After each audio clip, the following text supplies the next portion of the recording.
I get surprise for now. Hello. Hello, distinguished Senator Natasha. Good morning, Gima. Hello. Hello, ma. Good morning. You there live on air as I call you so. Oh. You there comfortable to talk to me? Abi, you go end the call, make I call you back. Abi, you go call back. Oh my God, this is ordinary president, right? Yes, Your ma'am. voice. Yes, ma'am. Distinguished Senator, ma. I had. Okay. I'm actually confused. You've just taken me unawares. Hey, sorry. But I just didn't want to speak about this. I've turned down a lot of interviews and requests from television stations, but I have utmost respect for you. Oh my And the goodness. good work you're doing, and I might just have to respond safely if they're not too direct. I don't know how to say, but anyway, go ahead, please. This is just for you to address the world. Oh my God. Simple. We are not asking you any question. It's for you to address the world. Okay. Senate President, Assistant Senate President, Ordinary President, thank you so much for calling me. My attention was drawn that you were actually speaking about the issue on your program today. So thank you so much for your concern. But the thing is, there are certain rules in the chambers that whatever I speak of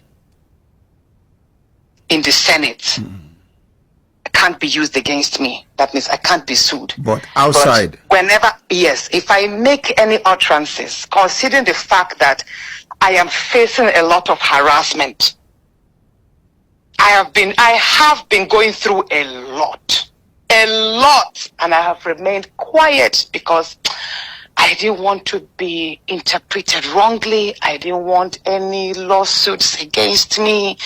I just wanted to be given a chance to work.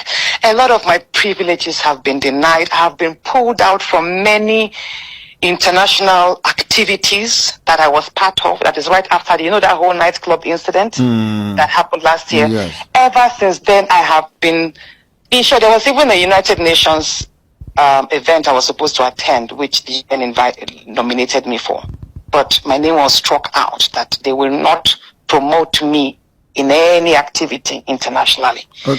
So every event I have been going for since last year have been self-sponsored. Whenever I feel an international event is of importance to my constituents, to Nigerian women, to Nigeria, I buy my tickets myself and I fund my trips myself. I just don't speak about it. So I have been going through a lot. So yesterday was just that changing my seat was more of a chance of silencing me or alienating me from being seen. Sitting arrangements is very critical. Like when the nearer you sit, positions you closer before the camera and gives you an added advantage to be called upon to contribute to debates. But the seat I was now, ordinarily, I'm already sitting at the very back. If you see me, I'm sitting actually at the last seat just before the door.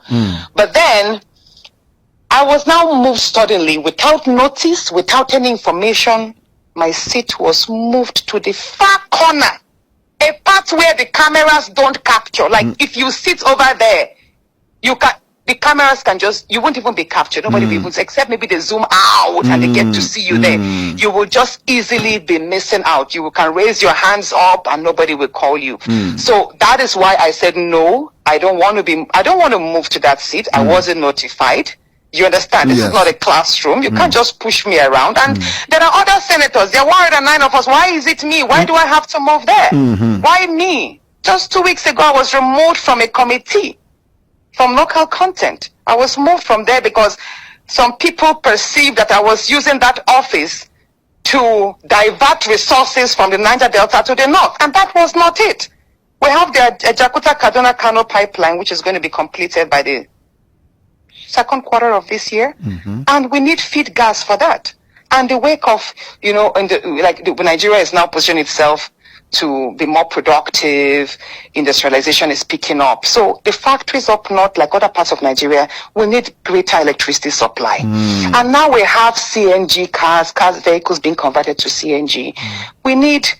There will be a number of CNG stations across the north and every other part, like other parts of Nigeria. We need feed gas to service all of these spots. And it was even the president that assented to the executive order. So how does that, why picking on me? Like, basically, I'm not going to mention names specifically, but there's a whole lot going on. And all I would just say is, I appreciate Nigerians for standing up.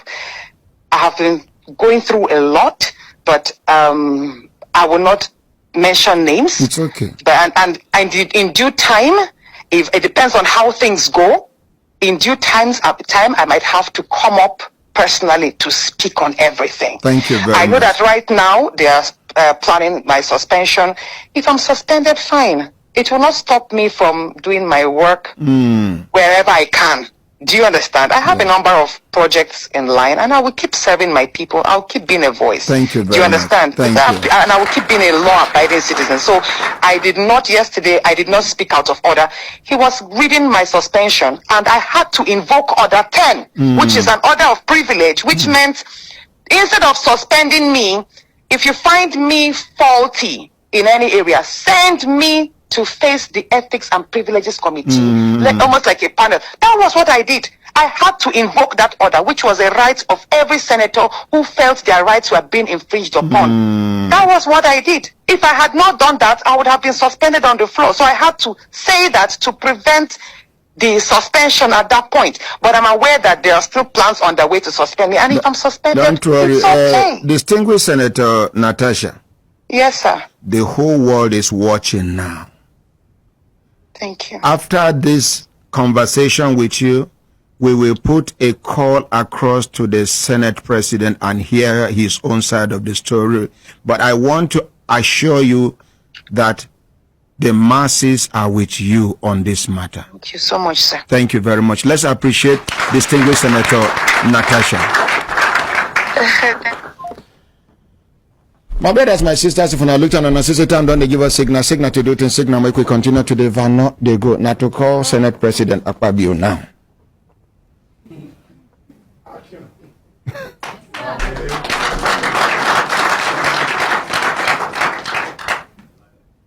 And 11 o'clock be this, okay, Akpabio. Now in number they look for so.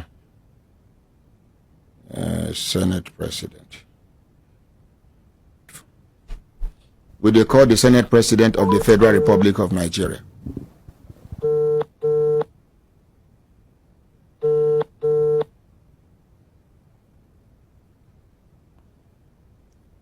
Distinguished Senator, my name now Ordinary Ahmad Isa of the Human Rights Radio and Television.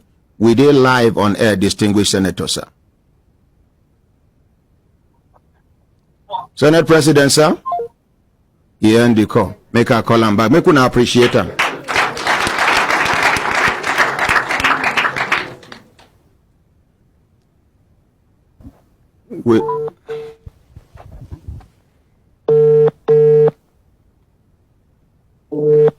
In number we finish with 515.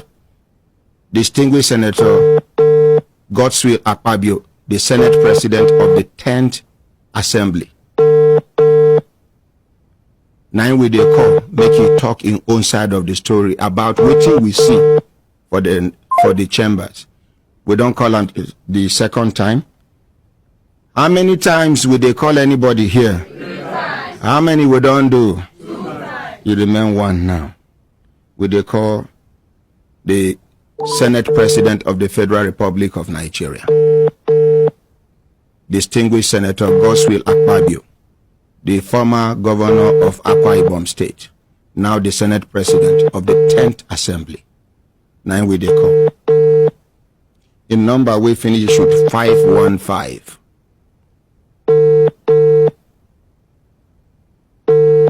Now we they call so. So my brothers, my sisters, if you look at and assist time, don't they give us signal to do it in signal. Make we continue today. Park Kaya come up for studio. I introduce the name, ordinary president, and then Human Rights Radio and Television, legally established. Una waiting.